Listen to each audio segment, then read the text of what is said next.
ఒకసారి central bureau of investigation డిపార్ట్మెంట్లో సమావేశం జరుగుతుంది. దాని సారాంశం ఏమిటి అంటే, సైంటిస్ట్ గ్యాబ్లిన్ అనే అతను మాదక ద్రవ్యాలు తయారు చేసి డ్రగ్స్ మాఫియాకు అందిస్తున్నాడని సమాచారం.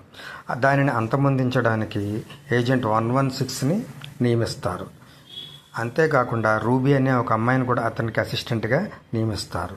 మొదట రూబీ ఏజెంట్ 116 మంచివాడు కాదు అని అనుమానిస్తుంది. కానీ తర్వాత అతను మంచి గూఢచారి అని తెలుసుకుని అతనితో ప్రేమలో పడుతుంది. తర్వాత ఈ ఏజెంట్ 116 సైంటిస్ట్ గ్యాబ్లిన్ యొక్క డెన్ తెలుసుకుని దానిలోకి ప్రవేశిస్తాడు. అక్కడ చాలామంది సైంటిస్టులు మాదక ద్రవ్యాలు తయారు చేస్తూ ఉంటారు. సైంటిస్ట్ గ్యాబ్లిన్ ఏజెంట్ 116ని గమనించి అతని ఇనప తాళతో బంధిస్తాడు. ఏజెంట్ 116 తన బంధాలన్నిటినీ తన దగ్గరున్న లేజర్ వాచ్తో విడిపించుకొని ఈ సైంటిస్ట్ గ్యాబ్లిన్ని అతని పరివారాన్ని అంతమొందిస్తాడు.